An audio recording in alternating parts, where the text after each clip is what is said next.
பெயராலே. நம் ஆண்டவராகிய இயேசு கிறிஸ்துவின் அருளும் கடவுளின் அன்பும் தூய ஆவியாரின் நட்புறவும் உங்கள் அனைவரோடும் இருப்பதாக.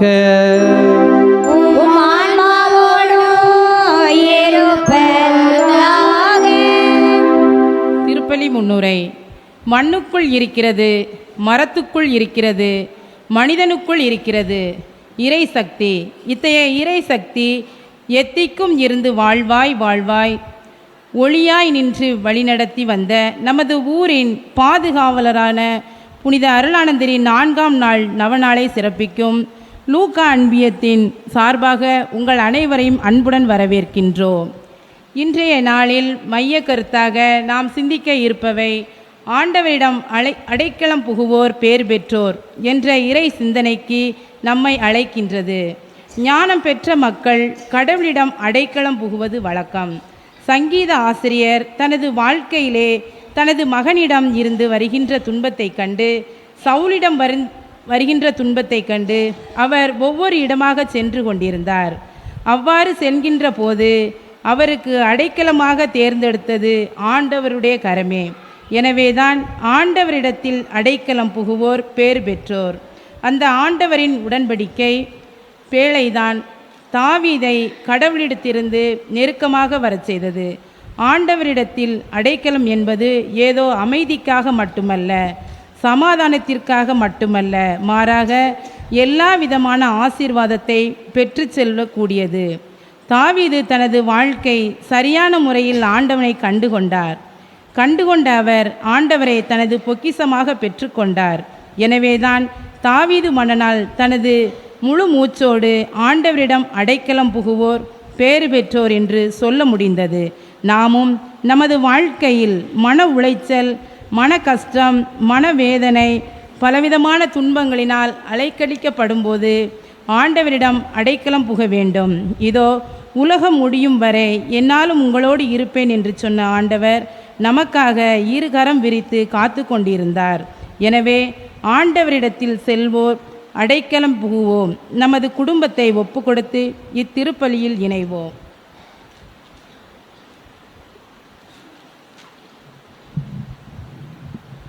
ஆண்டவருடைய அன்பு குழந்தைகளே, ஆண்டவரிடம் அடைக்கலம் புகுந்த குழந்தைகளாக நம் வாழ்வு உயர வளர அருள் வர இப்பலியிலே நிறையருள் பெறுவோம். அதற்கு தடையாக இருக்கிற குற்றம் குறைகளை நினைத்து மனமருந்தி மன்னிப்பு கேட்போம். எல்லாம் வல்ல இறைவனிடமும் சகோதர சகோதரிகளிடமும் நான் பாவியில் ஏற்றுக்கொள்கிறேன். ஏனெனில் என் சிந்தையாலும் சொல்லாலும் செயலாலும் கடமையை தவறியாலும் பாவங்கள் பல செய்தேன். என் பாவமே என் பாவமே என் பெரும் பாவமே. ஆகையால் இப்பொழுது கல்யாண பரிசுத்த மரியாதையும் வானதூதர் அனைவரையும் சகோதர சகோதரர்களையும் ஆண்டவரிடம் எனக்காக வேண்டிக் கொள்ள மன்றாடுகிறேன். வல்ல கடவுள் நம் மீது இரக்கம் கொண்டு நம் பாவங்களிலிருந்து விடுவித்து நம்மை நிலை வாழ்வுக்கு அழைத்து செல்வாராக. ஆமென்.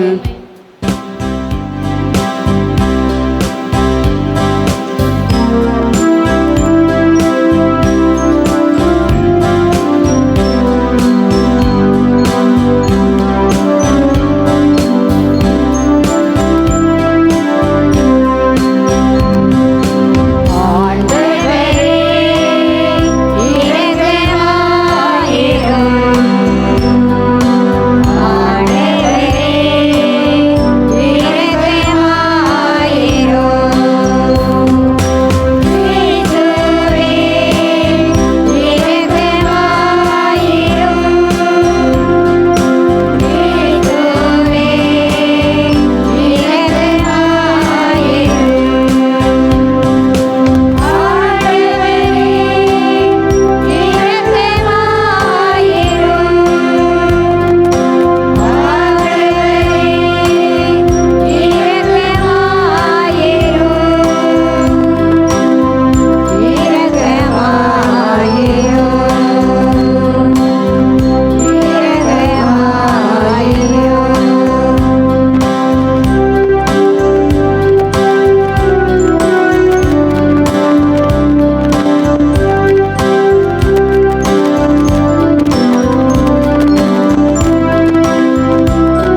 மன்றாடுவோமாக.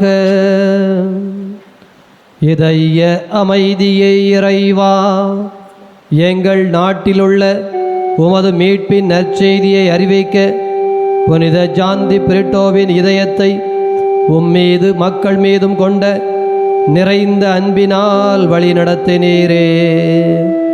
அவரது சாட்சியத்தாலும் பரிந்துரையாலும் உறுதிப்படுத்தப்பட்டு நற்செய்தியை நாங்கள் சுவைத்து மகிழவும் எங்களோடு வாழும் மக்களுக்கு அதை துணிவுடன் அறிவிக்கவும் செய்தருளும். உம்மோடு தூயாவியாரின் ஒன்றிப்பில் இறைவனாய் என்றென்றும் வாழ்ந்து ஆட்சி செய்கின்ற எங்கள் ஆண்டவரும் உம் திருமகனுமாகிய கிறிஸ்து வழியாக உமை மன்றாடுகின்றோம்.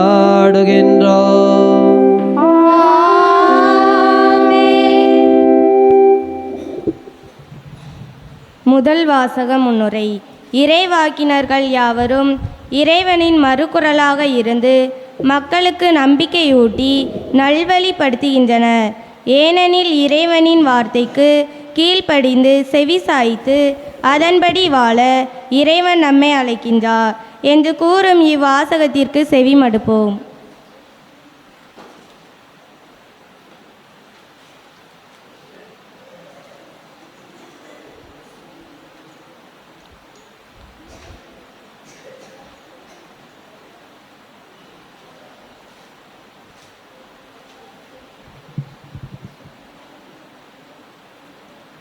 முதல் வாசகம். தப்பி ஓடுவோம், இல்லையேல் அப்சலோமிடம் இருந்து தப்ப முடியாது. சாமுவேல் 2ஆம் நூலிலிருந்து வாசகம். அதிகாரம் 15, இறைவசனங்கள் 13 முதல் 14, மேலும் 30. அதிகாரம் 16, 5 முதல் 13 முடிய. சாமுவேல் 2ஆம் நூலிலிருந்து வாசகம். அதிகாரம் 15, இறைவசனங்கள் 13 முதல் 14, மேலும் 30. அதிகாரம் 16, 5 முதல் 13 முடிய. அந்நாட்களில் தூதன் ஒருவன் தாவீதிடம் வந்து, அப்சலோம் இஸ்ரேலரின் உள்ளங்களை கவர்ந்து கொண்டார் என்று கூறினான். தாவீது தம்மோடு எருசலேமில் இருந்த அலுவலர் அனைவரிடமும், வாருங்கள், நாம் தப்பி ஓடுவோம், ஏனெனில் அப்சலோமிற்கு முன்பாக நாம் தப்ப முடியாது. விரைவாய் வெளியேறுங்கள், இல்லையேல் அவன் விரைவில் நம்மை மேற்கொண்டு நமக்கு தீங்கு விளைவிப்பான், நகரையும் வாள்முனையால் தாக்குவான் என்றார். தாவீது அழுது கொண்டே ஒலிவமலைக்கு ஏறி சென்றார். தலையை மூடிக்கொண்டு வெறுங்காலோடு அவர் நடந்தார். அவரோடு இருந்த மக்கள் அனைவரும் தம் தலையை மூடிக்கொண்டு அழுது கொண்டே ஏறி சென்றனர். தாவீது பகூரின் வந்தபோது சவுலின் குடும்பத்தையும் வீட்டையும் சார்ந்த ஒருவன் அவரை எதிர்கொண்டான். அவன் கேராவின் மகனான சிமெயி. அவன் பழித்து கொண்டே எதிரே வந்தான். அவன் தாவீது மீதும் தாவீது அரசரின் எல்லா பணியாளர் மீதும் எல்லா மக்கள் மீதும் அவர் தம் வளமும் இடமும் இருந்த வீரர்கள் மீதும் கல்லெறிந்தான். சிமெயி பழித்து கூறியது, இரத்த வெறியனே, பரத்தை மகனே, போ போ, நீ சிந்திய சவுல் வீட்டாரின் இரத்த பழி அனைத்தையும் ஆண்டவர் உன் மீது வரச் செய்துள்ளார். சவுலுக்கு பதிலாக நீ ஆட்சி செய்தாய் அன்றோ? ஆண்டவர் உன் மகன் அப்சலோமின் கையில் அரசை தருவார். இரத்த வெறியரான நீ உன் தீமையிலேயே அழிவாய். அப்போது செருயாவின் மகன் அபிசாய் அரசரிடம் வந்து, என் செத்த நாய் என் தலைவராம் அரசரை பழிப்பதா? இதோ நான் சென்று அவனது தலையை கொய்து எரிய எனக்கு அனுமதி தரும் என்றான். அதற்கு அரசர், செருயாவின் மக்களே, இதை பற்றி நீங்கள் கவலை கொள்ள வேண்டாம், அவன் பழிக்கட்டும். ஒருவேளை தாவீதை பழி என்று ஆண்டவரே அவனுக்கு சொல்லி இருந்தால் இவ்வாறு நீ ஏன் செய்தாய் என்று யார் சொல்ல முடியும் என்றார்.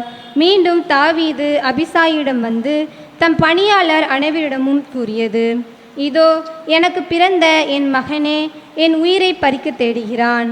பென்யமீன் குலத்தை சார்ந்த இவன் செய்யலாகாதோ? அவனை விட்டுவிடு, அவன் பழிக்கட்டும், ஏனெனில் ஆண்டவரே அவனை தூண்டியுள்ளார். ஒருவேளை ஆண்டவர் என் துயரத்தை காண்பார். இன்று அவன் பழித்து பேசியதற்காக எனக்கு அவர் நன்மை செய்வார். தாவீது தன் ஆள்களோடு பயணத்தை தொடர்ந்தார். இது ஆண்டவர் வழங்கும் அருள்வாக்கு. இறைவனுக்கு நன்றி.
ஆண்டவர் உங்களோடு இருப்பாராக.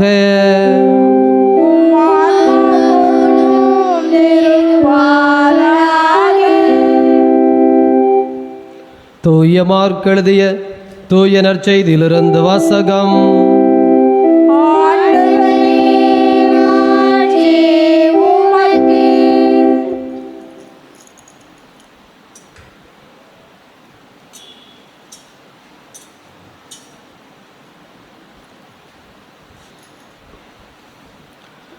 தூய மார்க் எழுதிய தூய நற்செய்தி 5வது அதிகாரம். ஆண்டவருடைய வார்த்தைகள் 1 முதல் 20 முடிய. மார்க் நற்செய்தி 5வது அதிகாரம். ஆண்டவருடைய வார்த்தைகள் 1 முதல் 20 முடிய. அக்காலத்தில் இயேசுவும் அவர் சீடரும் கடலுக்கு அக்கறையில் இருந்த கெரசேனர் பகுதிக்கு வந்தனர். இயேசு படகை விட்டு இறங்கிய உடனே தீய ஆவி பிடித்த ஒருவர் கல்லறையிலிருந்து அவருக்கு எதிரே வந்தார். கல்லறைகளே அம்மனிதரின் உறைவிடம். அவரை எவராலும் ஒருபோதும் சங்கிலியால் கூட கட்டி வைக்க முடியவில்லை. ஏனெனில் அவரை பலமுறை விலங்குகளாலும் சங்கிலிகளாலும் கட்டியிருந்தும் அவர் சங்கிலிகளை உடைத்து விலங்குகளை தகர்த்து எறிந்தார். எவராலும் அவரை அடக்க இயலவில்லை. அவர் இரவு பகலாய் எந்நேரமும் கல்லறைகளிலும் மலைகளிலும் கூச்சலிட்டு கொண்டிருந்தார். தம்மையே கற்களால் காயப்படுத்தி வந்தார். அவர் தொலைவில் இருந்து இயேசுவை கண்டு ஓடி வந்து அவரை பணிந்து, இயேசுவே, உன்னத கடவுளின் மகனே, உமக்கு இங்கு என்ன வேலை? கடவுள் மேல் ஆணை, என்னை வதைக்க வேண்டாம் என்று உரத்த குரலில் கத்தினார். ஏனெனில் இயேசு அவரிடம், தீய ஆவியே, இந்த மனிதரை விட்டு போ என்று சொல்லியிருந்தார். அவர் அம்மனிதரிடம், உன் பெயர் என்ன என்று கேட்க, அவர், என் பெயர் லேகியோன், ஏனெனில் நாங்கள் பலர் என்று சொல்லி அந்த பகுதியிலிருந்து தங்களை அனுப்பிவிட வேண்டாம் என்று அவரை வருந்தி வேண்டினார். அங்கே மலைப்பகுதியில் பன்றிகள் பெருங்கூட்டமாய் மேய்ந்து கொண்டிருந்தன. நாங்கள் அப்பன்றிகளுக்குள் புகும்படி எங்களை அங்கே அனுப்பிவிடும் என்று தீய ஆவிகள் அவரை வேண்டின. அவரும் அவற்றிற்கு அனுமதி கொடுத்தார். பின் தீய ஆவிகள் வெளியேறி பன்றிகளுக்குள் புகுந்தன. ஏறக்குறைய 2000 பன்றிகள் அடங்கிய அந்த கூட்டம் செங்குத்து பாறையிலிருந்து கடலில் பாய்ந்து வீழ்ந்து மூழ்கியது. பன்றிகளை மேய்த்து கொண்டிருந்தவர்களோ ஓடிப்போய் நகரிலும் நாட்டுப்புறத்திலும் இதை அறிவித்தார்கள். நடந்தது என்னவென்று பார்க்க மக்கள் வந்தனர். அவர்கள் இயேசுவிடம் வந்தபொழுது பேய் பிடித்திருந்தவரை, அதாவது லேகியோன் பிடித்திருந்த அவர் ஆடை அணிந்து அறிவு தெளிவுடன் அமர்ந்திருந்ததை கண்டு அச்சமுற்றார்கள்.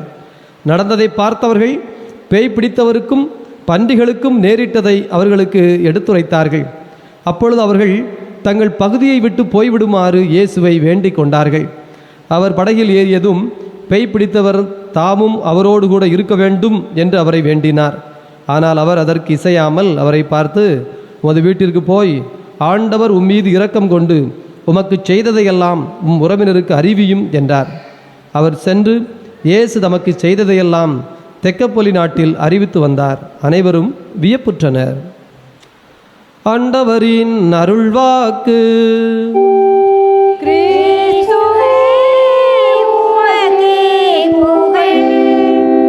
நற்செய்தி வாக்கினால் நம் பாவங்கள் அகல்வனவாக.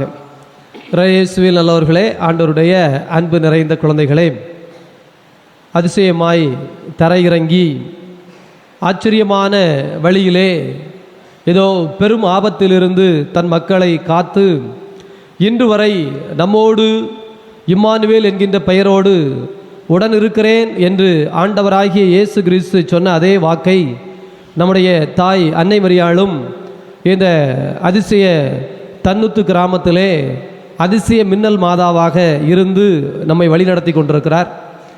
ஆனால் இந்த ஆலயம் தூய பரிசுத்த புனிதமான வாழ்வு வாழ்ந்து மறை சாட்சியாய் தன்னுடைய தலை வெட்டுப்படுவதற்கு கூட அஞ்சாத மனிதராய் உண்மையை எடுத்து சொல்லி ஓரியூரினுடைய ஒளி விளக்கு என்று பெருமையாய் தமிழகத்திலே பாராட்டப்படுகிற, உலகம் முழுவதும் ஜான் தி பிரிட்டோ என்று அறியப்பட்டிருக்கின்ற புனித அருளானந்தருடைய ஆண்டு பெருவிழாவை நாம் மகிழ்ச்சியான முறையிலே கொண்டாடி கொண்டிருக்கிறோம்.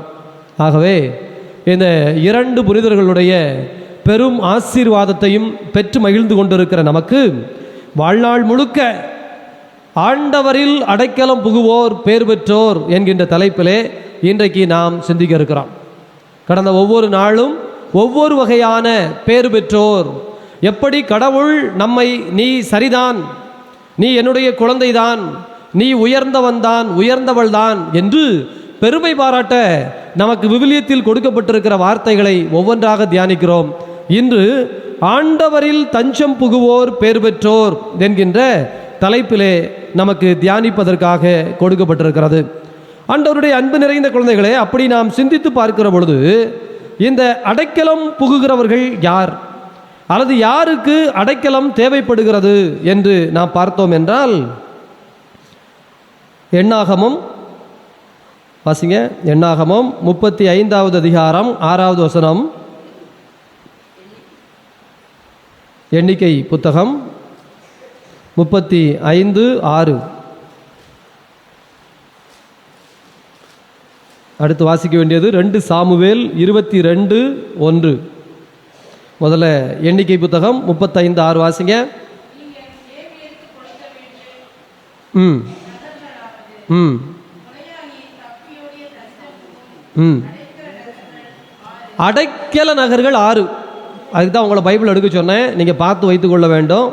எண்ணிக்கை புத்தகம் 35வது அதிகாரத்தில் 6வது வசனம். அடைக்கல நகர் என்று ஒரு குறிப்பிட்ட பகுதியை விவிலியத்திலே ஆண்டவரே சொல்லுகிறார். அது என்ன அடைக்கல நகர் அப்படின்னா, அன்பு குழந்தைகளை, யாராவது ஒருத்தர் தப்பு பண்ணிட்டாங்கன்னு வச்சுக்கோங்க. தப்பு பண்ணிட்டு நான் அப்படி தான் பண்ணுவேன், உனக்கு என்ன அப்படின்னு நிற்கிறவனை நீங்கள் தண்டிச்சிருங்க. ஏனெனில் அவனோ அகம்பாவத்தினால் தவறு செய்கிறான், அக்கிரம் செய்வதையே தன்னுடைய குலத்தொழிலாக கொண்டிருக்கிறான், நான் அப்படித்தான் வாழ்வேன், யாருக்கும் அஞ்ச மாட்டேன் என்று நிற்கிறான். அப்படிப்பட்டவர்களை கடவுள் தண்டனைக்கு உள்படுத்தி விடுகிறார். ஆனால் ஒரு சிலர் ஏன் இந்த தப்பு செஞ்சோம்னு தெரியாமல் செய்துட்டு, ஐயையோ தவறு செய்தோமே, இந்த தவறையிலிருந்து நாம் வெளிவர வேண்டுமே என்று மனம் திருந்த விரும்புகிறவர்களுக்கு ஒரு இடம் வேண்டும். விவிலியத்திலே கடவுள் இரக்கத்தின் கடவுள், ஆசீர்வாதத்தின் கடவுள். பாருங்க, நம்ம அவங்க தப்பு பண்ணிட்டாங்கன்னா மன்னிப்பு கேட்டாலுமே அவர்களை கண்டிப்பதிலே குறியா இருக்கிறோம். நீ என்ன மன்னிப்பு கேட்டாலும் சரி, நான் உன்னைய மன்னிக்க மாட்டேன், நான் உன்னைய வெறுத்தது தான், ஒதுக்கியது தான், நீ செய்தது தவறு தான், ஆகவே நீ என்றென்றும் அழிந்து போ என்று சொல்லுகிற புத்தி மனிதனுக்கு இருக்கிறது. ஆனால் கடவுளுக்கு அந்த புத்தி இல்லை. அவர் சொல்லுகிறார், ஒருவன் தப்பு செய்து விட்டான், தவறு செய்து விட்டான், அவன் எங்கேயாவது போய் அமர்ந்து மனம் திருந்த வேண்டும் என்று விரும்பினால் அடைக்கல நகர் என்று லேவியர்களுக்கு மட்டும் 6 நகர், ஏனைய மக்களுக்கெல்லாம் 42 நகர்கள் இடத்தை பிரித்து கொடுக்கிற பொழுது, இந்த அடைக்கல நகருக்குள் யாராவது போய் இருந்தால் அவர்களை மற்றவர்கள் துன்புறுத்தக்கூடாது, அவர்களை கொல்லக்கூடாது, அவர்களை தண்டிக்கக்கூடாது. அந்த அடைக்கல நகர் என்பது குறைந்தபட்ச பாதுகாப்பு, அவர்களுக்கு உயிர் பாதுகாப்பு.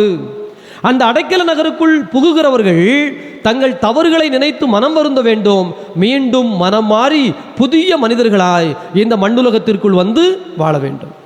எப்படி பாருங்க, ஆண்டவர் எவ்வளவு பெரிய காரியத்தை செய்கிறார்.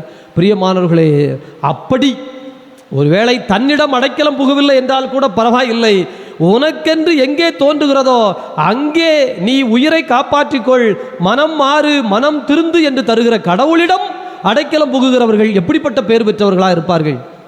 அப்போ அடைக்கலம் புக வேண்டும் என்கின்ற எண்ணத்தை கடவுளே கொடுக்கிறார். அதனால் தான் நமக்கு அது தெரியும். கடவுள் சொல்லுகிறார், என்னிடம் வந்து அடைக்கலம் புகுந்துகொள், நான் உன்னை ஆசீர்வதிக்கிறேன். 2 சாமுவேல் 22:1. தாவீது இன்னைக்கு வாசித்தோம், ரொம்ப அருமையான ஒரு காரியம். இந்த ஒரு நிமிஷம் இந்த தாவீதினுடைய இந்த பகுதி இன்னைக்கு முதல் வாசகத்தில் வாசித்தோம் இல்லைங்களா, மற்றவங்களை எடுத்துக்கோங்க. 2 சாமுவேல் 22:1 அதிகாரத்திலிருந்து 3வது அதிகாரம் வரை ஒரு 3 வசனத்தை நாம் இப்போது வாசிக்க இருக்கிறோம். அப்சலோம் கடவுளை வணங்கிய தாவீதை விரட்டினான், கொல்ல விரட்டினான். தாவீது எப்படி போகிறார் பாருங்க, அவர் அரசர்.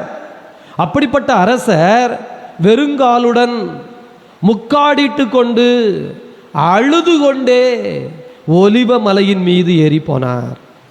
எவ்வளவு இக்கட்டான ஒரு சூழல், பயந்து ஓட வேண்டிய ஒரு சூழல். அப்படிப்பட்ட நேரத்திலிருந்து ஆண்டவர் அவரை காப்பாற்றினார். ஆண்டவர் அவருக்கு விடுதலை தந்தார்.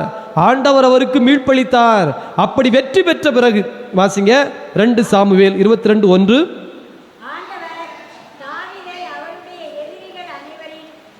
வாசிக்கலாம், 4-5 பேர் சேர்ந்து வாசிக்கலாம், பைபிள் இருக்கலாம், எல்லாருக்கும் கேட்கல, சத்தமா வாசிங்க.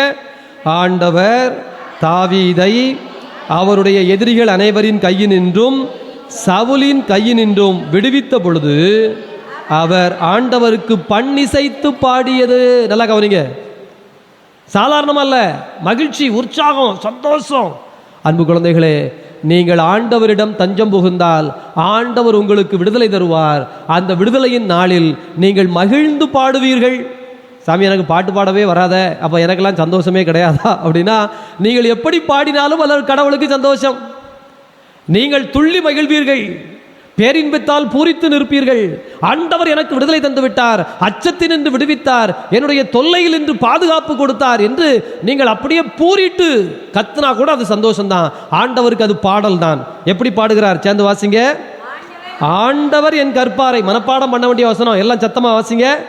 ஆண்டவர் என் கற்பாரை, என் கோட்டை, என் மீட்பர், என் கடவுள், யான் புகலிடம் தேடும் மலை அவரே, என் கேடயம், எனக்கு மீட்பளிக்கும் வல்லமை, என் அரண், என் தஞ்சம், என் மீட்பர், கொடுமையினின்று என்னை விடுவிப்பவரும் அவரே.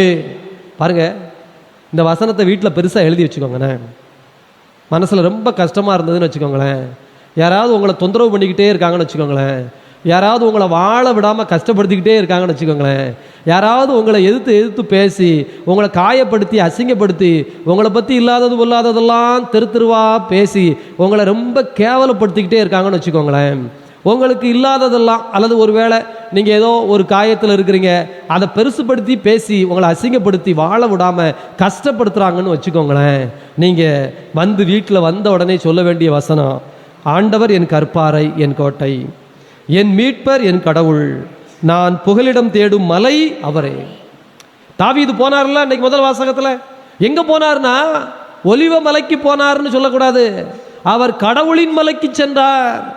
ஒலிவ மலைக்கு ஏன் போனாரு? ஏன் பலத்தினாலோ இந்த மலை என்னை காப்பாற்றும் என்றோ போகவில்லை. அங்கே கடவுள் இருக்கிறார். கடவுளின் மலை, கடவுள் என் கோட்டை, கடவுள் என் அரண், கடவுள் எனக்கு தஞ்சம், அவரே எனக்கு கேடயம். அந்த தஞ்சம் புகுதல் அப்படிங்கிறது யாருக்கு தேவைப்படுகிறது அப்படி நீங்கள் பார்த்தீங்க அப்படின்னா, எதிரிகள் உடையவர்களுக்கும் துன்புறுத்தப்படுகிறவர்களுக்கும் அச்சத்தில் இருப்பவர்களுக்கும் ஒரு புகலிடம், ஒரு தஞ்சம், ஒரு அரண், ஒரு பாதுகாப்பு, ஒரு அடைக்கலம் தேவைப்படுகிறது. ரைட் தானுங்களா? இப்போ நமக்கு வாழ்க்கையில் அப்படிப்பட்ட சூழல் இருக்கா இல்லையான்னு யோசிச்சு பாருங்க. ஃபாதர், எனக்கு பிரச்சனையே கிடையாது ஃபாதர், என்னை யாரும் துன்புறுத்த மாட்டாங்க ஃபாதர், என்னை யாரும் எந்த நேரத்துலையும் இம்சை பண்ணுறதே இல்லை ஃபாதர், நான் இப்படி போனால் விலகி வெளி விடுவாங்க ஃபாதர், நான் இப்படி கேட்டால் அள்ளி கொடுப்பாங்க ஃபாதர், எனக்கு வாழ்க்கையே சந்தோஷமாக இருக்குது ஃபாதர், என் பிள்ளையா ஐயோ அம்மா நீ தெய்வம்னு டெய்லி காலை தொட்டு வணங்கும் ஃபாதர், எங்கள் வீட்டுக்காரரா ஒன்னே போல் மகாராணி உண்டான்னு டெய்லி பூத்துவாரு ஃபாதர், பக்கத்து வீட்டுக்காரங்களா நீ வாழ்க, நீ நாடோடி நாடோடி நீடோடி ரொம்ப நாளைக்கு வாழ்வன்னு சொல்லி உன்னை பெருமையாக பாராட்டுவாங்க ஃபாதர். நான் அப்படிப்பட்ட ஒரு ஆள் ஃபாதர். நான் ரோட்டில் இறங்கி நடந்தா, தெருவில் இறங்கி நடந்தா எனக்கு எந்த பிரச்சனையும் கிடையாது, என் வீட்டிலையும் பிரச்சனை கிடையாது, வெளியிலையும் பிரச்சனை கிடையாது, வேலை செய்கிற இடத்துலையும் பிரச்சனை கிடையாது, எனக்கு எந்த சூழலும் கிடையாது. என் மனசு எப்போதும் அப்படியே குதூகலத்தில் அப்படியே ஜாலியாக சந்தோஷமா இருக்கு ஃபாதர்னு சொன்னால் உங்களுக்கு பிரச்சனை இல்லை. நான் 5 பேரை அனுப்புகிறேன், நீங்கள் அவங்களுக்கு அடைக்கலம் கொடுங்க. என் பாடே பரிதாபமாக இருக்குது. நமக்கே யாராவது ஏதாவது 2 வார்த்தை நல்ல வார்த்தை சொல்ல மாட்டாங்களா? ஆறுதல் சொல்ல மாட்டாங்களா? கவலைப்படாதன்னு சொல்ல மாட்டாங்களா? நீ நல்லா இருன்னு சொல்ல மாட்டாங்களா? நான் இருக்கேன் கவலைப்படாத, நான் இருக்கேன் நீ கவலைப்படாதன்னு யாராவது ஒரு வார்த்தை சொல்ல மாட்டாங்களா அப்படின்னு நினைக்கிறேன். நீங்கள் போய் ஃபாதர், ஒரு வீட்டில் எவ்வளவுக்கு ஆட்களுக்கு ஒரு பாதுகாப்பற்ற உணர்வு அப்படின்னா, ஒரு வீட்டில் ஒரு அம்மா ஒரு 3 வயசு குழந்தைகிட்ட சொல்லுது, அம்மாவை நல்லா பார்த்துக்குவியாயா? 3 வயசு வயலுக்கு என்ன தெரியும்? அவனே திருக்கு வாடுறான், நான் பார்த்துக்குவேம்மா, நல்லா பார்த்துக்குவேம்மா. அந்த அம்மாவுக்கு சந்தோஷம், ஐயா என் பிள்ளை நல்ல வார்த்தை எப்படி சொல்லுது பாருங்களேன். இந்த அம்மா தான் அந்த பேருக்கு சோறு போடுது, இந்த அம்மா தான் அந்த பேருக்கு ட்ரெஸ் எடுத்து கொடுக்கு, அந்த பேருக்கு ஒரு வேலையும் செய்ய தெரியாது, எல்லாம் அந்த அம்மா தான் பண்ணுது. ஆனால் என்ன ஒரு பயம்னா, அப்போ அந்த சூழலை யோசித்து பாருங்க, எப்படிப்பட்ட ஒரு பாதுகாப்பு இல்லாத கணவனால பாதுகாப்பு இல்லை, மாமியார் மாமனாரால பாதுகாப்பு இல்லை, சுற்றி இருக்கவங்களால இல்லை. இந்த பிஞ்சி வளர்ந்து வார இந்த பிள்ளை, பச்சை பிள்ளையாவது அம்மாவை நல்லா பார்த்துக்கையா வருங்காலத்தில் அடிக்கடி இந்த அம்மா அந்த வசனத்தை சொல்லும். நான் அந்த அம்மாட்ட ஒன்றும் சொல்லலை, ஐயோப்பா நல்லா இருந்துட்டு போட்டோம், அது கஷ்டத்தை நம்ம கெடுக்க வேண்டாம்னு. ஆனால் அந்த வசனம், அந்த அந்த சீன் என் மனசில் அப்படியே ஆழமாக பதிஞ்சிருது. என்னை நல்லா கவனிச்சுக்கோயா. எல்லாருக்குமே அப்படி யாராவது ஒருத்தர் நமக்காக, நமக்கு அடைக்கலம் தந்து நம்மை பாதுகாத்து வழி நடத்த மாட்டார்களா என்று தோன்றுகிறது. இன்றைய நம்முடைய தலைப்பு அதுதான். திருப்பாடல் 34:8. திருப்பாடல் 34. எனக்கு இந்த வசனம் ரொம்ப பிடிக்கும். பைபிளில் நிறைய வசனம் நம்ம மனப்பாடம் பண்ணணும். நீங்கள் இதெல்லாம் நல்லா வச்சுக்கணும்னே. திருப்பாடல் 34:8. ஆண்டவர் எத்துணை இனியவர் என்று அடாடா டேஸ்ட் பண்ணியா, சும்மா வெளியில பார்க்காத, கண்ணுல பார்க்காத, எடுத்து அப்படியே சாப்பிட்டு பாரு. ஆண்டவர் எத்துணை இனியவர் என்று சுவைத்து பாருங்கள். எவ்வளவு பெரிய நல்ல வசனம். ஏன் சுவைத்து பார்க்கணும்? அடுத்த வரி, அவரிடம் அடைக்கலம் புகுவோர். ஐயோ, ஆண்டவர்கிட்ட போய் நீ தஞ்சம் புகுந்து பாரு, உன் வாழ்க்கை எப்படி இருக்குன்னு தெரியுமா? ஆண்டவர்கிட்ட போய் அவர் பாதத்தில் நீரே எனக்கு எல்லாம், என் தகப்பனே, என் தெய்வமே, என் கடவுளே, என் கோட்டையே, என் அரணே, என் பாதுகாப்பே, என் தஞ்சமே, என் மீட்பரே, என் கடவுளே அப்படின்னு நீ போய் சொல்லி பாரேன், சொல்லித்தான் பாரேன். உன் மனசுக்குள்ள எவ்வளவு சுவையா இருக்குன்னு தெரியுமா? உன் முகம் எவ்வளவு மகிழ்ச்சியா இருக்குன்னு தெரியுமா? உன் சந்தோஷம் எவ்வளவு பெருகுன்னு தெரியுமா? உனக்கு எப்படி நல்லா தூக்கம் வரும் தெரியுமா? உன் உடம்பு எப்படி ஆரோக்கியமா இருக்குன்னு தெரியுமா? எந்த பிரச்சனையும் இல்லாம, எந்த கவலையும் இல்லாம நீ மகிழ்ந்து இருப்பாய். அதனால ஒரே ஒரு தடவை ஆண்டவர் எவ்வளவு நல்லவர் என்று சுவைத்து பார். சுவைத்து பார்க்க வேண்டும் என்றால் நீ அவரிடம் அடைக்கலம் புகுந்து பார். யாருக்கு அடைக்கலம் தேவைப்படாது? அதுவும் ஒரு பாயிண்ட் இருக்குல்ல. அடைக்கலம் யாருக்கு தேவைன்னா, கஷ்டம் யாருக்கு அடைக்கலம் தேவைப்படாதுன்னா, நல்லா இருக்கிறவங்களுக்கு மட்டுமில்ல, நல்லா யோசிச்சு பார்க்கணும். இந்த பணம் காசு வச்சிருக்கிற ஆளுக்க எனக்கு யாரும் தேவை கிடையாது, போ இடத்த காலி பண்ணு, நான் பார்த்துக்கிறேன், என்கிட்ட இருக்கு வண்டி வண்டியா, பெட்டி பெட்டியா, நான் பார்த்துக்கிறேன். இன்னும் சில ஆட்கள் இருக்கு, அடிச்சிருவானோ என்னையவா, எவன் வர சொல்லு ஊருக்குள்ள எவனை வர சொல்லு, நான் 10 பேரை தூக்கி சாப்பிடுவேன்ல ஒரு நேரத்தில், விட்டுருவனா அப்படின்னு. இந்த உடம்பு ரொம்ப வீரியமா பலமா இருந்ததுன்னா அவங்களும் யார்ட்டையும் அடைக்கலம் தேடி என்ன செய்ய மாட்டாங்க, போக மாட்டாங்க. இல்லைன்னு வச்சுக்கோங்க, நல்ல பதவி ஒரு அரசாங்கத்தில் உன்னைய தொட முடியாத அளவுக்கு ஒரு உயர்ந்த பதவியில் இருக்கிற ஆள் என்ன சொல்லுவான், பார்த்துக்கலாம், ஏலே நீ போ, அடி மிதி பார்த்துக்கிறேன், நான் பார்த்துக்கிறேன், எனக்கு பவர் இருக்கு.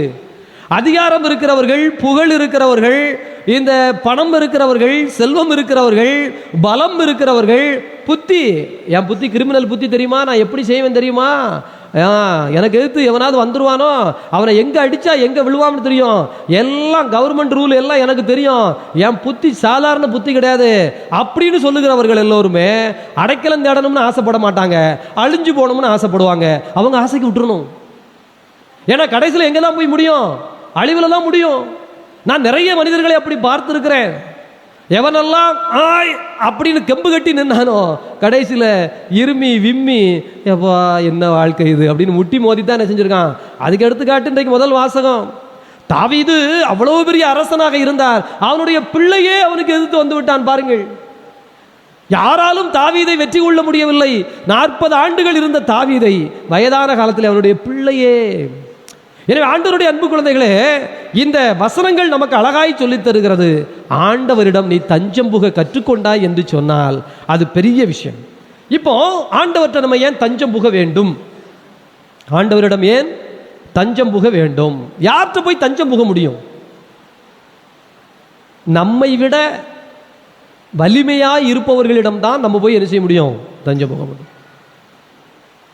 ஒரு பையன் விறுவிறுன்னு வீட்டுக்கு ஓடுறான், அப்பாட்டையோ அம்மாட்டையே போய் என்ன என்ன அடிச்சுவிட்டா அப்படின்னு சொல்றான். ஏன் அவங்ககிட்ட போய் தஞ்சம் புகுறான்? இவங்க விட அவன் பெரிய பலசாலி, அவனுக்கு நம்பிக்கை இருக்கு. என்ன இருக்கு? எங்க அப்பா பெரிய ஆள், எங்க அம்மா பலசாலி. அல்லது தன்னுடைய நண்பர்கள்ட்ட பள்ளிக்கூடத்தில் சண்டை ஆயிடுதுன்னா ஒரு பையன் போய் இன்னொரு ஃப்ரெண்ட்டை சொல்றான். யார்கிட்ட சொல்லுவான்? இப்படி அவனே நாளைக்கு காய்ச்சலில் படுத்தா 1 வாரம் எந்திக்க மாட்டா மாதிரி இருக்கிறவனை போய் சொல்லுவானா? நல்லா வாட்ட சாட்டமா அப்படி ஜம்முன்னு இருக்கிற பையனை பார்த்துங்களே, நீ தான் நம்ம கேங்குக்கு லீடரு, நீர் தான் தலைவராக இருக்கிறதுக்கு சரியான ஆளு, இந்த மாதிரி ஒரு பேர் தொந்தரவு பண்றான், வந்து என்னன்னு கேளுன்னு என்ன செய்வான். நம்மை விட வலிமை, உடல் வலிமை மட்டுமல்ல, சிந்தனையில். அப்படி இல்லைன்னு நிறைய ஆட்கள் அடைக்கலம் போகுவாங்க. யார்கிட்ட அப்படின்னா, இவங்களுக்கே புத்தி கரெக்டாக வேலை செய்யாது, அறகுறையாத்தான் வேலை செய்யும், அது இவங்களுக்கும் தெரியும். இவங்க இன்னொருத்தவங்க போய் உதவி கேட்பாங்க, அடைக்கலம் போவாங்க. ஏக்கா ஒரு பிரச்சனை, இந்த கேளை அப்படின்னு. அவங்க இவங்களை விட மோசமா இருப்பாங்க. இயேசுநாதர் சொல்லுகிறார், குருடன் குருடனுக்கு வழிகாட்ட முடியுமா? 2 பேரும் குழியில் அல்லவா விழுவார்கள். அப்ப நம்மை விட அறிவில் சிறந்த, நம்மை விட அனுபவத்தில் உயர்ந்த, நம்மை விட பலத்தில் கூடிய, நான் அதனால தான் சொல்லுவேன், பள்ளிக்கூடத்தில் பிள்ளைங்களுக்கு பசங்களுக்கு எல்லாம் ஒரு பிரச்சனைனா ஒரு ப்ரொஃபஸரை வச்சுக்க, ஒரு ஆசிரியரை பாரு, அவங்கள்ட்ட போய் ஒரு ஆலோசனை கேளு. இந்த பையன் என்ன செய்வான், 10ஆம் கிளாஸ் படிக்கிறவன், ஒரு பிரச்சனை, அவன் 10ஆம் கிளாஸ் படிக்கிற அவன் ஃப்ரெண்டுகிட்டே கேட்பான், இல்லை உனக்கே ஒன்றும் தெரியாதுன்னா அவனுக்கு என்ன தெரியும்? ஓ அளவுக்கு தானே அவனுக்கும் விவரம் இருக்கும். நீங்க யோசித்து பாருங்க, நம்ம எப்போதுமே, அதனால் தான் நமது கத்தோலிக்க திரு அவை ஒரு ஆன்மீக குரு என்று வைத்திருக்கிறது, பங்கு தந்தை என்று வைத்திருக்கிறது. அல்லது உயர்ந்த ஒரு சிந்தனையில் இருப்பவர்களை போய் நீ அணுகு, அவர்களோடு கலந்து பேசு, மனசுல கஷ்டமா, குடும்பத்தில் ஒரு பிரச்சனையா, கலந்து பேசு. அவர்கள் உன்னை கடவுளை நோக்கி திசை திருப்புவார்கள். கடவுளிடம் தஞ்சம் புகுவது எப்படி, இறை வார்த்தை எப்படி இருக்கிறது என்று உன்னை அங்கே அழைத்து செல்வார்கள். அப்படி அழைத்து செல்லுகிறவர்களை வைத்திருக்க வேண்டும் ஆண்டவருடைய அன்பு குழந்தைகளே. எனவே ஒன்று வலிமை, நம்மை விட அதிகம் பலம் படைத்த, பலம் என்றால் உடல் பலம் மட்டுமல்ல, ஆன்ம பலம், மனபலம். எனக்கே ஒரு வார்த்தை சொன்னா தாங்காது, நான் அழுவேன்னு வச்சுக்கோங்களேன். கெட்ட வார்த்தையில் பேசிட்டீங்கன்னா, நான் போய் பக்கத்தில் இருக்கிற இன்னொரு ஃப்ரெண்டுகிட்ட என்ன இப்படி சொல்லிட்டாங்கன்னு உடனே அவன் அதை கேட்டு 10 மடங்கு அழுகுற ஆளுன்னு வச்சுக்கோங்களேன். கடைசியில் என்ன செய்வான், இல்லை அருவாள் எடுத்து வெட்டல அப்படின்னு சொல்லுவானா சொல்ல மாட்டானா? அவனே இமோஷனலா பேலன்ஸ் உள்ள ஆள் இல்லை. ரத்தத்தை பார்த்த உடனே மயங்கி விடுற ஒரு ஆள்னு வச்சுக்கோங்க. எனக்கு கையில் அடிபட்டு ரத்தம் சலசலன்னு போதுன்னு வச்சுக்கோங்க, நான் அந்த ஆள்கிட்ட போய் இங்கே பாரு ரத்தம் போகுதுன்னா அந்த ஆள் மயங்கி விழுந்துடும். இப்போ அவனே மேலே சேர்த்து ஆஸ்பத்திரி தூக்கிட்டு போகிறதுக்கு ஆள் வேணும். வலிமை, மன வலிமை, சிந்தனையில் தெளிவு, உள்ளத்தில் சில அந்த உணர்வு நிலைகளை சமமாய் பார்க்கிற, நமக்கு வழிகாட்டுகிற. அப்ப அப்படி பார்க்கிற பொழுது இது யார் அப்படி வலிமையோடு இருக்கிறார் அப்படின்னு நமக்கு விவிலியம் சொல்லுகிறது என்றால், இதோ லூக்கா நற்செய்தி, லூக்கா நற்செய்தி 1வது அதிகாரம் 47வது வசனம். இப்ப தாவீது உற்சாகமா பாடினதை பத்தி நம்ம பார்த்தோம்ல, பண்ணி செய்து ஆஹா அப்படின்னு பாடினார்ல, அதே போல இன்னொரு நபர் ஆண்டவரின் வலிமையை பற்றி பாடுகிறார். அது யார் என்றால் நம்முடைய அன்னை மரியாள். லூக்கா நற்செய்தி 1:47 சேர்ந்து வாசிங்க. ஆண்டவரை என் உள்ளம் போற்றி பெருமைப்படுத்துகிறது, என் மீட்பராம் கடவுளை நினைத்து. ஐயோ, பேர் வகைனா இந்த தாவீது துள்ளி குதித்தார்ல, அதுபோல் துள்ளி குதித்தது. அடுத்து, ஏனெனில் அடிமையின் தாழ்நிலையை கண்ணோக்கினார், இது முதல் எல்லா தலைமுறையினரும் என்னை பேறு பெற்றவர் என்பர். பாருங்களேன், கடவுள்கிட்ட போய் தஞ்சம் புகுந்தேன், இன்னுமே தலைமுறையே என்னை பேர் பெற்றவள்னு சொல்லும். அதுக்கு காரணம் 1:49. நல்ல சத்தமா வாசிப்போம். ஏனெனில் வல்லவராம் கடவுள் எனக்கு அரும்பெரும் செயல்கள் செய்துள்ளார். அதுதான். அப்ப வல்ல கடவுள், வல்ல கடவுள், அவர் நல்ல கடவுள் மட்டுமல்ல, வல்ல கடவுளும் கூட, வலிமை மிக்க கடவுள். அவர் தோள் வலிமையை காட்டுகிறார், தன் படை வலிமையை காட்டுகிறார், தன் செயல்திறனை காட்டுகிறார், தன் மீட்பின் காரியத்தை காட்டுகிறார். இதோ பழைய ஏற்பாட்டிலே இந்த எகிப்திலிருந்து வெளியில கொண்டு வராரு இல்லைங்களா, சும்மா கொண்டு வந்திருக்கலாம், அது ஒரு பெரிய மேட்டர் இல்லை. எகிப்தில் மக்களே தூங்குங்கள், எல்லாருக்கும் தூக்க போட்டி போட்டாச்சு, அவன் மாட்டுக்கு தூங்குறான், 2 நாளைக்கு தூங்குறான். அவ்வளவு மக்கள் வெளியில வர முடியுமா, முடியாதா? எகிப்திலிருந்து இஸ்ராயல் மக்களை கடவுள் வெளியில கொண்டு வரணும். ஈஸியான மெத்தட் என்ன, எல்லாருக்கும் தூக்க வர செஞ்சாச்சுன்னா முடிஞ்சது. 2 நாள் தூங்கினோம்னா இவங்க அதுக்குள்ள ஊரை கடந்து வந்துடலாம், முடிஞ்சிச்சு. ஆனால் ஆண்டவர் அப்படி செய்யவில்லை, வல்ல செயல். அந்த தண்ணீரை இரத்தமாய் மாற்றுகிறார், கொசுக்கள் தவளைகள் ஒவ்வொன்றாய் வருகிறது. கடைசியிலே இதோ எதிர்த்தாப்புல செங்கடல், இந்த பக்கத்தில் படை, எகிப்திய படை. இந்த மக்கள் உண்மையை உணர்ந்து நிற்கிறார்கள். சரி, இதுதான் விஷயம். நான் உணரணும், என்ன உணரணும் அப்படின்னா, நான் பலகீனன், எனக்கு எல்லாம் முடியும். ஆமாம், யாரால்? ஆண்டவரோடு இணைந்திருப்பதால் எல்லாம் முடியும். நான் தன்னந்தனியாய் விடப்பட்டால் திராட்சை செடியிலிருந்து வெட்டப்பட்ட கிளை அப்படின்னா என்ன? விறகு, வெறுங்கட்டை. இந்த கட்டை கடவுளோட இணைஞ்சு இல்லைன்னா வெறுங்கட்டை, விறகு கட்டை, தூக்கி அடுப்பில் வச்சு எரிச்சிடலாம், அவ்வளோதான். இந்த கட்டை கடவுளோட இணைஞ்சு இருந்ததுன்னா உயிருள்ள கட்டை, பலந்தரும் கட்டை, வாழும் கட்டை. இல்லைன்னா இது வெறுங்கட்டை, மரக்கட்டை, விறகு கட்டை. இதை நீங்கள் மறந்துடக்கூடாது. இந்த சிந்தனை மனிதனுக்கு வர்றதில்லை. அவனுக்கு என்ன நினைப்புடா? நான் தான் திராட்சை கனியை பிடித்து வைத்திருக்கிறேன், எனவே நான் தான் பலன் தந்தேன், நான் தான். பிரியமானவர்களே, என் வலிமை என் ஆண்டவர், என் வலிமை என் கடவுள், என் ஆற்றல் என் கடவுள். அவரோடு இணைந்திருந்தால் தான் எனக்கு கொஞ்சமாச்சு பலம். அவரால் இணைந்திருக்கிற பவுல் தெளிவாய் சொல்வார், எனக்குள் வாழும் கடவுளின் துணை கொண்டு எதையும் செய்யும் ஆற்றல் எனக்கு உண்டு. எனக்குள் கடவுள் இல்லை என்றால் எதையும் புடுங்குகிற ஆற்றல் எனக்கு கிடையாது. ஒரு சின்ன புல்ல கூட நான் என்ன செஞ்சுக்கிட மாட்டேன், முடியும் கிடையாது. புல் தட்டி பயிலுவான்னு சொல்றாங்களா, புல் தட்டி கிழவன் தான் செத்தான், முடிஞ்சது. எனவே எனக்குள் வாழும், எனக்குள் வாழும், என்னோடு இணைந்திருக்கின்ற நான் யாரை கைப்பிடித்து இணைந்திருக்கிறேனோ, அப்போ அன்னை மரியாள் அதைத்தான் சொல்லுகிறார், வல்ல கடவுள் எனக்கு அரும்பெரும் செயல்கள் புரிகின்றார், அவருடைய செயல்களால் நிறைந்திருக்கிறேன். அப்போ இந்த எகிப்திலிருந்து வெளியில கொண்டு வரும்போது ஏன் அவ்வளவு செயல்னா, கடல் இப்படி, படை இப்படி, இந்த மக்களுக்கு தெரியும் இனி வாழ்வது நாங்கள் அல்ல. ஒன்று கடல் எங்களை கொல்ல வேண்டும், சாக வேண்டும், அல்லது இந்த படை எங்களை கொன்றுவிடும், ரெண்டுல ஒன்று முடிஞ்சிச்சு. அந்த நேரத்தில் கடவுள் செங்கடலை பிளந்து நடன்னு சொன்னாரு. அப்பத்தான் இவங்களுக்கு புரியுது, வாழ்வது கடவுளின் ஆற்றலால். இனி இந்த உயிர், இந்த சிந்தனை, இந்த பேச்சு என்னுடையதல்ல, எனக்குள் இருந்து இறைவன் போக்கி தள்ளுகிறார். அவரிடம் அடைக்கலம் புகுந்தோம். எனவே எகிப்திய படையும் எங்களை கொல்லவில்லை, செங்கடலும் எங்களை மூழ்கடிக்கவில்லை.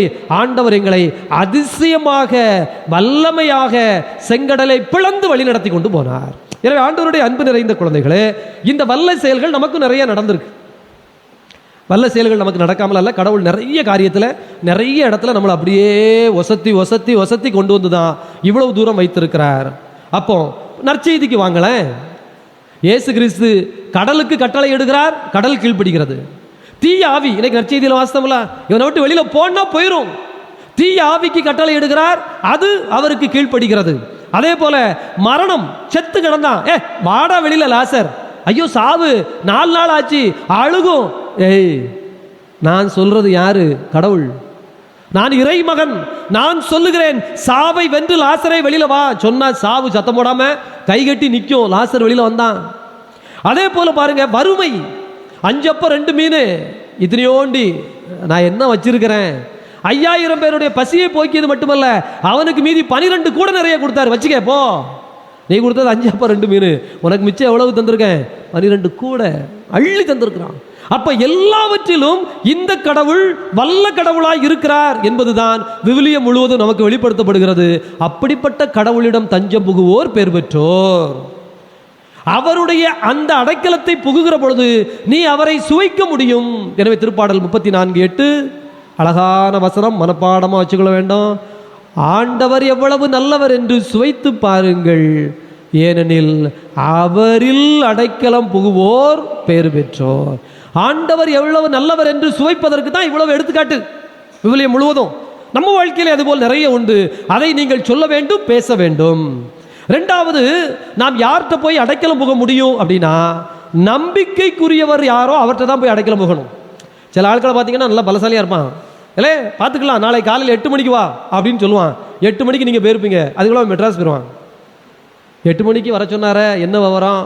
அப்படியா அப்படியா, ஐயோ வேற வழியே இல்லையே.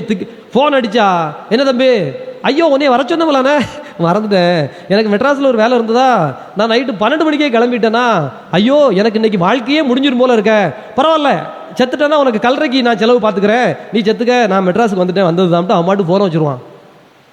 நம்பிக்கைக்குரியவராய் இருக்க வேண்டும்.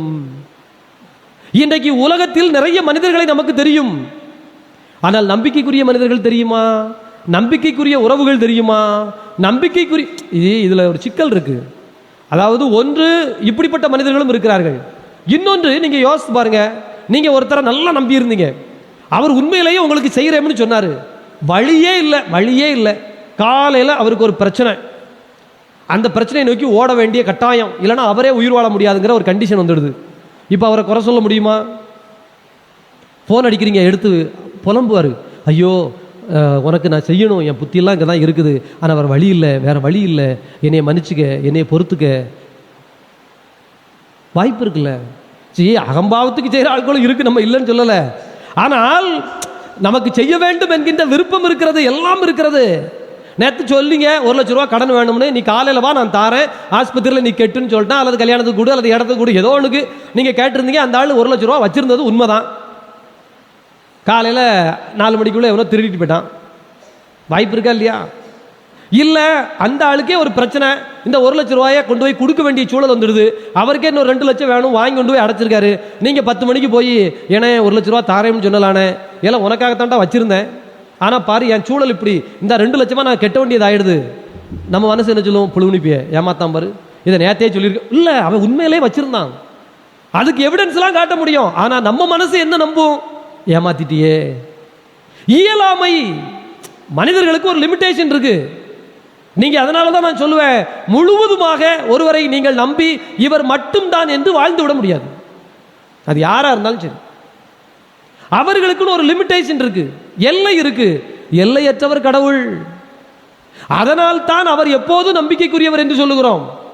ரெண்டுக்குள்ள வித்தியாசம் புரியுதுங்களா? அதாவது மனுஷன் மோசம் அதனால நம்பாதன்னு நம்ம சொல்றது இல்லை. அவனுக்கு எல்லை இருக்கு, அவ்வளவுதான் அவனால முடியும். அதனால நீ எல்லை இல்லாம நம்பிக்கை வச்சிடாத மனுஷன் மேல. எல்லை இல்லாத கடவுள் மீது நீ எவ்வளவும் நம்பிக்கை வைத்துக்கொள், உன் எல்லை போய்கொண்டே இருக்கும், அது முடிவடையாது.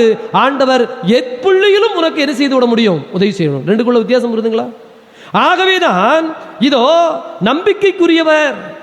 பாருங்க, தொடக்க நூல் 15:6, தொடக்க நூல் 15:6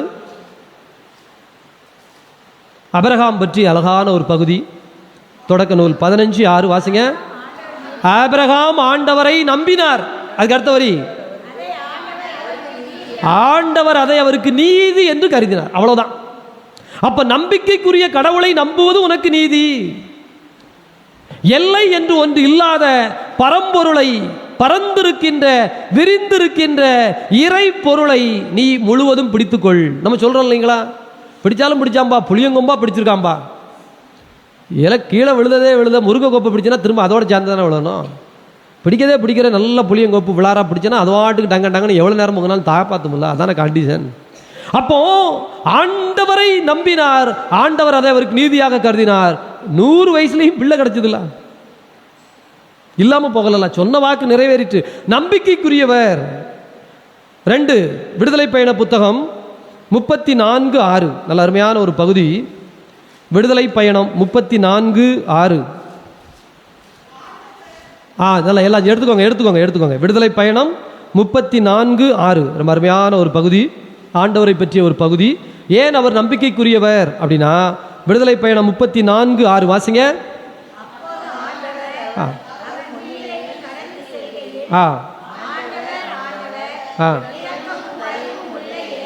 இரக்கமும் பரிவும் உள்ள இறைவன். அடுத்து சினம் கொள்ள தாமதிக்கிறவர். அடுத்து பேரன்பு மிக்கவர். அடுத்து வந்துடுச்சா? இதெல்லாம் கடவுளுடைய பண்புகள். அப்போ இந்த பண்பு, சினங்கொள்ள தாமதிப்பார். ஒரு ஆளை நம்பி நிற்கிறோம், அவர் உண்மைதான், அவருக்கு திடீர்னு முன்கோபக்காரர்னு வச்சுக்கோங்க, எல்லாம் கொடுக்கணும்னு வச்சிருந்தாரு, முன்கோபத்தில் அள்ளி போட்டு உடைச்சிட்டாருன்னு வச்சுக்கோங்க, என்ன செய்வீங்க? சினம் கொள்ள தாமதிக்கிறவர், பேரன்பு. அவருடைய பேரன்பை முன்னிட்டு அவர் நம்பிக்கைக்குரியவராக இருக்கிறார். அடுத்து திருப்பாடல் 13:5. நம்ம எதனால் ஆண்டவர் மீது நம்பிக்கை வைக்கிறோம் அப்படின்னா, திருப்பாடல் 13:5. திருப்பாடல் 13:5. அவரது பேரன்பு, அந்த அன்பு பேரன்பு. அதைத்தான் சொன்ன, எல்லை இல்லாத அன்பு, கடந்து நிற்கின்ற அன்பு, உயர்ந்து நிற்கின்ற அன்பு. அதே போல திருப்பாடல் 33:4. திருப்பாடல் 33:4 பாருங்க.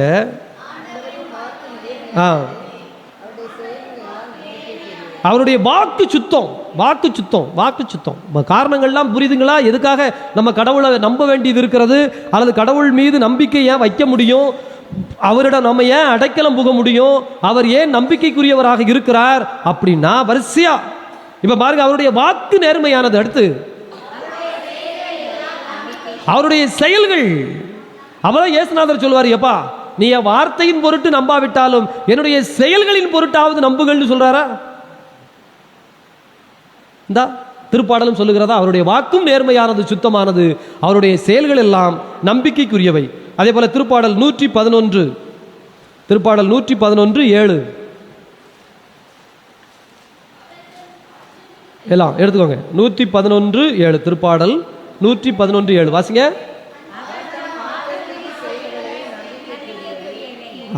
ஆற்றல் மிக்க ஆச்சரியத்திற்குரிய அந்த செயல்கள் நம்பிக்கைக்குரியவை, ஏமாற்றும் செயல்கள் அல்ல. ஆண்டவருடைய அன்பு நிறைந்த குழந்தைகளே, இப்படிப்பட்ட கடவுளை நம்பி, அவரது ஆற்றலை நம்பி, அவரது பேரன்பை நம்பி அவரில் அடைக்கலம் புகுகிறவர்கள் பேர் பெற்றவர்கள். ரொம்ப அருமையான ஒரு திருப்பாடல் 34:8. ஆண்டவர் எவ்வளவு நல்லவர் என்று சுவைத்து பாருங்கள். அதான் முக்கியம். அதற்காகத்தான் அடைக்கலம் புகுகிறோம்.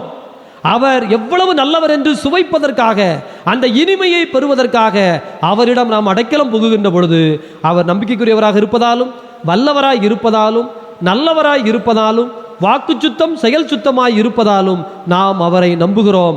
அவர் நம்மீது பேரன்பு கொண்டிருப்பதால் அவரிடம் நாம் அடைக்கலம் புகுகிறோம். ஆண்டவருடைய அன்பு குழந்தைகளே, அப்போ திருப்பாடல் 112:7 வாசிங்க. திருப்பாடல் 112:7 எடுத்துக்கோங்க. திருப்பாடல் 112:7 கவனிங்க. ஆண்டவரிடம் அடைக்கலம் புகுகிற பொழுது என்ன நடக்கும் அப்படின்னா, தீமையான செய்தி எதுவும் உங்களை அச்சுறுத்தாது. புரியுதுங்களா? எந்த செய்தியை கேட்டு நீங்க அஞ்ச வேண்டியதில்லை. வெளியில பாம்பு கிடக்காம அப்படின்னா நீங்க கவலைப்பட மாட்டீங்க. ஏன்? உங்க கூட உட்கார்ந்துருக்கிற ஆளு அதெல்லாம் பார்த்துக்கலாம்டா அப்படின்னு பாம்பை பிடிச்சி சும்மா அடிச்சு தூக்கி தூர போடுற ஆளுன்னு வச்சுக்கோங்க. வெளியில பாம்பு கிடந்தா நீங்க பயப்படுவீங்களா? எந்த செய்தியும் உங்களுக்கு செய்தி வரும். தீமையான செய்திகள் வந்து சேரலாம். இது இப்படியா, இது இப்படியா, இது இப்படியாம்னு. ஆனா அந்த செய்தி உங்களை அச்சுறுத்தாது. ஏனெனில் நீங்கள் அடைக்கலம் புகுந்திருக்கிற ஆண்டவர் வலிமையானவர், நம்பிக்கைக்குரியவர், நல்லவர், பேரன்பு கொண்டவர், உங்களை நேசிக்கிறவர். எவ்வளவு ஒரு அற்புதமான காரியம். அப்ப தீமையான செய்தி எதுவும் உங்களை அச்சுறுத்தாது. அடுத்த வரி, ஆண்டவரில் நம்பிக்கை வைப்பதால் உங்கள் உள்ளம் உறுதியாய் இருக்கும். ஆண்டவர் மீது நம்பிக்கை கொள்வதால் உங்களுடைய உள்ளம் எப்படி இருக்கும்? அப்படி ஒரு உறுதியா இருக்கும். ஏன்னா நீங்க இதுதான் விஷயம்னு தெரிஞ்ச பிறகு பயம் வருமா, அச்சம் வருமா, கவலை வருமா, கண்ணீர் வருமா, வேதனை வருமா? அட, கூட இருக்கிற ஆளு வலிமையானவர், நம்பிக்கைக்குரியவர், பேரன்பு கொண்டவர். அடுத்து எசையா புத்தகத்திலும் ஒரு அருமையான வசனம், அதோடு நாம் நிறைவு செய்வோம். எசையா புத்தகம் 40வது அதிகாரம் 31வது வசனம். ஆண்டவரில் ஏன் தஞ்ச புகணும், ஆண்டவரில் ஏன் நம்பிக்கை வைக்கணும், அல்லது ஆண்டவரை ஏன் எப்பவும் தூக்கி சுமக்கணும் உள்ளத்துல, ஆண்டவருக்கு ஏன் முதன்மையான இடம் கொடுத்து வைக்கணும் அப்படின்னா, எசையா புத்தகம் 40வது அதிகாரம் 31வது வசனம். புதிய ஆற்றல் பெறுவீர்கள். இப்ப இருக்கு இல்லைங்களா உள்ள சோர்வு, மனக்குழப்பம், கவலை, இதெல்லாம் விட்டுவிட்டு நீங்கள் ஆண்டவரிடம் அடைக்கலம் புகுந்து உங்கள் எண்ணத்தை, உள்ளத்தை ஆண்டவரின் பால் நம்பிக்கை வைக்கிற பொழுது புதிய ஆற்றல் பெறுவீர்கள். எப்படிப்பட்ட ஆற்றல் தெரியுமா அது? வாசிங்க, ரொம்ப சூப்பர் வசனம்.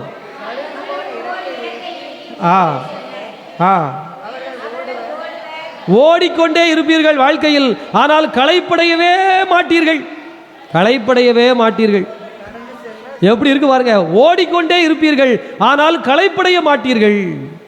வாழ்ந்து கொண்டே இருப்பீர்கள், சோர்வே கிடையாது. இதான வேணும். அதுக்காக நம்ம ஓடி ஒளிஞ்சி ஒரு இடத்துல போய் வாழாம, வளராம, பேசாம, இல்லாம வாழ்க்கை முடிஞ்சு கல்லறையில் போய் படுத்து கிடக்கிறது ஒன்றும் பாதுகாப்பு இல்லையே. கல்லறையில் அடைக்கலம் புகுவது ஒன்றும் பெரிய அடைக்கலம் கிடையாது. வாழ்ந்தே ஆக வேண்டும். எசையா புத்தகம் அதைத்தான் சொல்லுகிறது. எசையா 40:31. எசையா 40:31 ரொம்ப அழகு. இதோ அவர்கள் புதிய ஆற்றல் பெறுவார்கள்.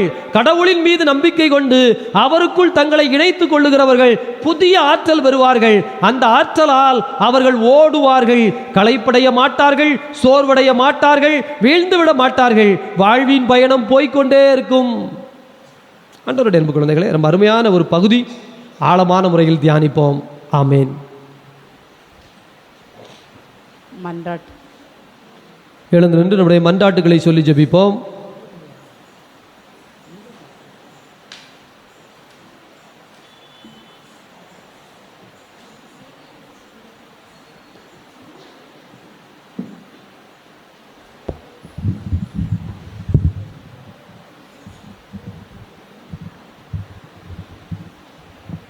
எல்லாம் வல்ல இறைவா, தாயாம் திருச்சபையை வழி நடத்தும் திருத்தந்தை, ஆயர்கள், குருக்கள், துறவியர்கள், பொதுநிலையினர் அனைவரும் தங்களது அழைத்தலின் மேன்மையை உணர்ந்து மக்களை விசுவாசத்தில் கட்டியெழுப்பிட தேவையான அருளை தந்திட வேண்டுமென்று இறைவா உம்மை மன்றாடுகிறோம். அன்பின் இறைவா, ஆண்டவரே எம் இறைவா, பரத நாட்டை ஆளும் நாட்டு தலைவர்கள் அனைவரும் மக்களின் நலனை கருத்தில் கொண்டு தன்னலம் கருத்தாமல் பிறநலம் கருதி மக்களின் தேவைகளை நினைவு செய்திட வேண்டிய அருளை பொழிந்திட வேண்டுமென்று இறைவா உம்மை மன்றாடுகிறோம்.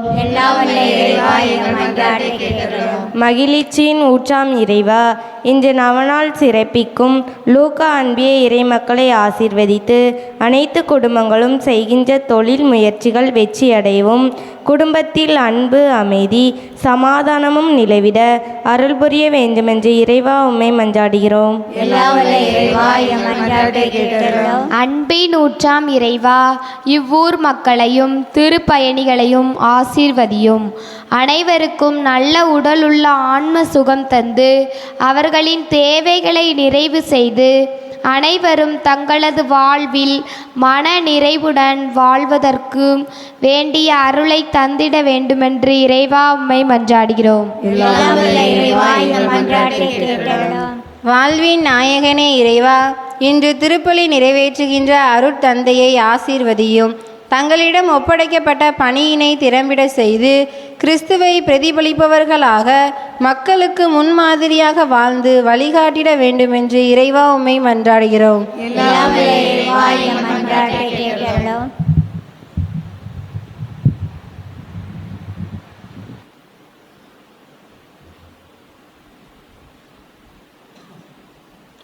நம்ம ஒவ்வொருவருடைய தனிப்பட்ட தேவைகளையும் மௌனமாய் ஜெபிப்போம்.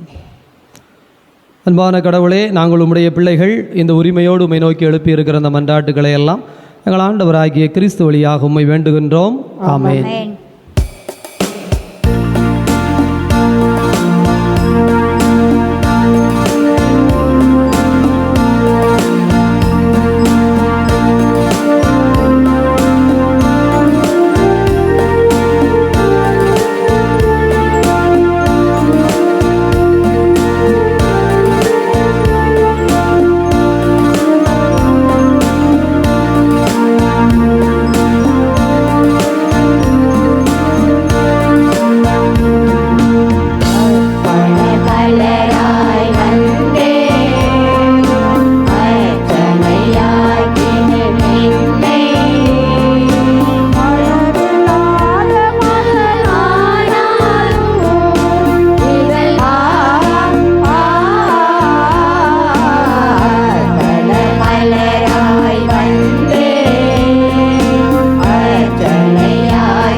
சகோதர சகோதரிகளை, உங்களுடையதும் என்னுடையதுமாக ஒப்புக் கொடுக்கப்படுகின்ற இப்பலி எல்லாம் வல்ல தந்தையாகிய இறைவனுக்கு ஏற்புடையதாகும்படி மன்றாடுங்கள். ஆண்டவர் தமது பேரின் புகழ்ச்சிக்காகவும் ஆட்சிக்காகவும் தம் நன்மைக்காகவும் புனித திரு அவை நலனுக்காகவும் உமது கையிலேந்தி பலியை ஏற்றுக்கொள்வாராக. இதய அமைதியை இறைவா, இத்தெய்வீக திருப்பலிக்காய் நாங்கள் உமக்கு நன்றி கூறுகிறோம். இதன் பேராற்றலால் எங்கள் வாழ்வளிக்கும் அருள் சாதனமாய் மாறுவதாக ஆண்டவராகிய கிறிஸ்து வழியாக உமை மன்றாடுகின்றோம். ஆண்டவர் உங்களோடு இருப்பாராக. இதயங்களை மேலே எழுப்புங்கள். நம் இறைவனாகிய ஆண்டவருக்கு நன்றி கூறுவோம். ஆண்டவரே, தூயவரான தந்தையே, என்றும் வாழும் இறைவா, நாங்கள் உமக்கு நன்றி செலுத்துவது எங்கள் கடமையும் மீட்புக்குரிய செயலுமாகும். ஏனெனில் அழிவுக்குரிய மனிதர்களாகிய எங்களுக்கு உமது இறை இயல்பின் ஆதரவை தருகிறீர். மனிதனின் சாகும் தன்மையை பிணிபோக்கு மருந்தாக பயன்படுத்தி நாங்கள் கீழ்ப்படியாமையால் அழிவுற்றோம். கிறிஸ்துவின் கீழ்ப்படிதலால் விண்ணக மாட்சிக்கு நாங்கள் உரியவர்கள் என்பதை உணரச் செய்தீர். ஆகவே விண்ணகத் தூதரோடு இணைந்து போற்றி புகழ்ந்து அக்களித்து நாங்கள் பாடுவதாவது: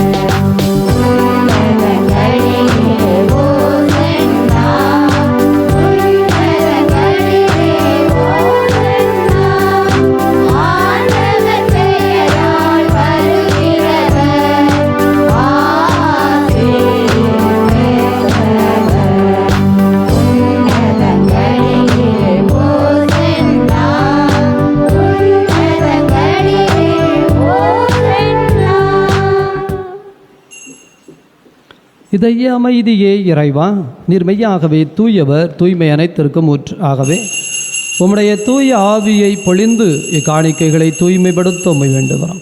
எங்கள் ஆண்டவர் இயேசு கிறிஸ்துவின் உடலும் இரத்தமுமாக எங்களுக்கு இவை மாறுவனவாக.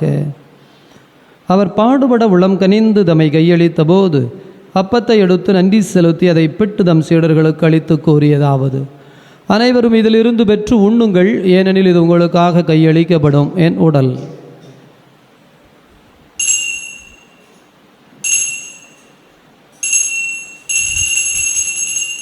அவ்வண்ணமே இரவு விருந்தை அருந்தியபின் கிண்ணத்தை எடுத்து மீண்டும் உமக்கு நன்றி கூறி தம் சீடர்களுக்கு அளித்தவர் கூறியதாவது: அனைவரும் இதிலிருந்து பெற்று பருகுங்கள், ஏனெனில் இது புதிய நிலையான உடன்படிக்கைக்குரிய என் இரத்தத்தின் கிண்ணம். இது பாவ மன்னிப்புக்கென்று உங்களுக்காகவும் பலருக்காகவும் சிந்தப்படும். இதை என் நினைவாகச் செய்யுங்கள்.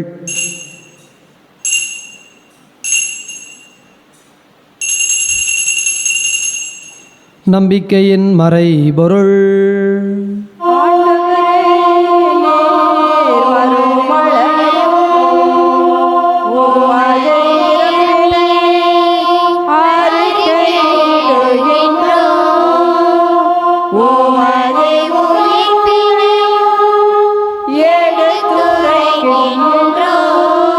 ஆகவே ஆண்டவரே, நாங்கள் கிறிஸ்தவன் இறப்பினையும் உயிர்ப்பினையும் நினைவு கூர்ந்து வாழ்வுதரும் அப்பத்தினையும் மீட்பளிக்கும் கிண்ணத்தினையும் ஒப்பு கொடுக்கின்றோம். உன் திருமுன் நின்று ஊழியம் புரிய தகுந்தவர்கள் என எங்களை ஏற்றுக்கொண்டீர். எனவே உமக்கு நன்றி செலுத்துகிறோம். மேலும் கிறிஸ்துவின் உடலிலும் இரத்தத்திலும் பங்கு கொள்ளும் எங்களை தூய ஆவியானவர் ஒன்று சேர்க்க வேண்டும் என உம்மை தாழ்மையுடன் மன்றாடுகிறோம். ஆண்டவரே, உலகம் முழுவதும் பரவி இருக்கும் அது அவையை நினைவு கூர்ந்தருளும். சிறப்பாக எங்கள் திருத்தந்தை பிரான்சிஸ், எங்கள் ஆயர் அந்தோணிசாமி, உமது அன்பின் குழந்தைகள் அனைவரையும் தெய்வீக அன்பினால் நிறைவு பெறச் செய்தருளும். உயிர்த்தெழுவோம் என்கின்ற எதிர்நோக்குடன் இறந்த அனைவரையும் உமது திருமுக ஒளியினுள் ஏற்றுக்கொள்ளும். எங்கள் அனைவர் மீதும் இரக்கமாயிரும். கடவுளின் கன்னித்தாயான மாட்சிமிக்க மரியாள், புனித அப்போஸ்தலர், எவ்வுலகிலும் மககொண்டவராய் இருந்த புனிதர் அனைவருடனும் நாங்கள் இலைவாழ்வில் பங்கு கொள்ளும் தகுதி பெற்று உம் திருமகன் இயேசு கிறிஸ்து வழியாக உம்மை புகழ்ந்தேத்து மரமருளோமை மன்றாடுகிறோம். இவர் வழியாக, இவரோடு, இவரில் எல்லாம் வல்ல இறைவனாகிய தந்தையே, தூய ஆவியாரின் ஒன்றிப்பில் எல்லா புகழும் ஆட்சியும் என்றென்றும் உமக்கு உரியதே. ஆமென். நம் ஆண்டவர் இயேசு கிறிஸ்து கற்றுக் கொடுத்தபடி இணைந்து ஜெபிப்போம். விண்ணுலகில் இருக்கிற எங்கள் தந்தையே, உமது பெயர் தூயதென போற்ற பெறுக. உமது ஆட்சி வருக. உமது திருவிழம் விண்ணுலகில் நிறைவேறுவது போல மண்ணுலகிலும் நிறைவேறுக. எங்கள் அன்றாட உணவை இன்று எங்களுக்கு தாரும். எங்களுக்கு எதிராக குற்றம் செய்வோரை நாங்கள் மன்னிப்பது போல எங்கள் குற்றங்களை மன்னியும். எங்களை சோதனையில் விடாதையும் தீமையிலிருந்து எங்களை விடுவித்தருளும். ஆண்டவரே, தீமையிலிருந்து விடுவித்து அமைதியை தந்தருளும். பாவத்திலிருந்து விடுதலை பெற்று நலமுடன் வாழச் செய்தருளும். நாங்கள் எதிர்நோக்கி இருக்கிற பேரின்பத்திற்காகவும் மீட்பராகிய இயேசு கிறிஸ்துவின் வருகைக்காகவும் காத்திருக்கின்றோம். ஏனெனில் ஆட்சியும் வல்லமையும் ஆட்சியும் என்றென்றும் உமது. ஆண்டவரே இயேசு கிறிஸ்துவே, அமைதியை உங்களுக்கு விட்டுச் சொல்கிறேன், என் அமைதியை உங்களுக்கு அளிக்கிறேன் என்றும் திருத்தூதர்களுக்கு மொழிந்தீரே. எங்கள் பாவங்களை பாராமல் உமது திரு அவையின் நம்பிக்கையை கண்ணோக்கி அதற்கு அமைதியும் ஒற்றுமையும் தந்தருள்வீராக. என்றென்றும் வாழ்ந்து ஆட்சி செய்கின்றவர் நீரே. ஆண்டவருடைய அமைதி உங்களோடு என்றும் இருப்பதாக. ஒருவருக்கொருவர் ஆண்டவர் தருகிற அமைதியை மகிழ்ச்சியோடு அறிவித்துக் கொள்வோம்.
இதோ இறைவனின் செம்மறி, இவரே உலகின் பாவங்களை போக்குகின்ற தெய்வம்.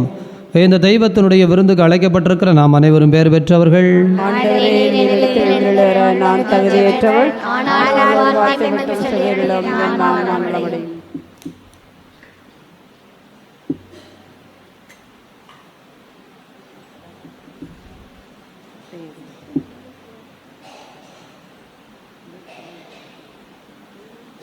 ஊர் பாதுகாவலர் புனித அருளானந்தரின் 4ஆம் நாள் நவநாள் திருப்பலியை சிறப்பிக்க நமது பங்கு தந்தையின் அழைப்பை ஏற்று திருப்பலி நிறைவேற்றி ஆண்டவரிடம் அடைக்கலம் புகுவோர் பேறு பெற்றோர் என்ற திருப்பாடல் 34:8 இறைவார்த்தையை மையப்பொருளாக வைத்து சிறந்ததொரு மறையுரை தந்து நமக்காக ஜெபித்த நம் பாசமிகு முன்னாள் பங்கு தந்தையும் தற்போது சுரண்டை பங்கு தந்தையாக அருள்பணி செய்து வரும் அருள் தந்தை புதுமை ஜோசப்ராஜ் அடிகளார் அவர்களுக்கு பங்கு தந்தை அருள் சகோதரிகள் மற்றும் நமது ஊர் இறைமக்கள் சார்பில் வாழ்த்துக்களையும் ஜெபங்களையும் கரோல் எழுப்பி பொன்னாடை அணிவித்து மகிழ்வோம்.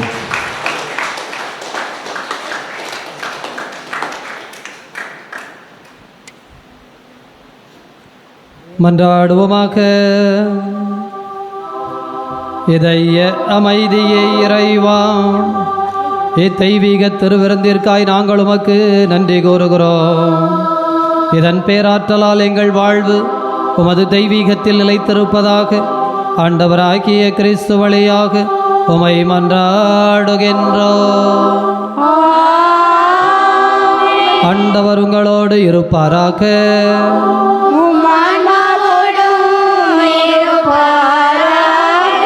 வல்ல கடவுள் தந்தை மகன் தூயாவியார் உங்கள் அனைவரையும் நிறைவாக ஆசீர்வதிப்பாராக. உயிர்த்த கடவுளின் உண்மை பிள்ளைகளாக சென்று வாழுங்கள். பேரின்பம் தொடரட்டும்.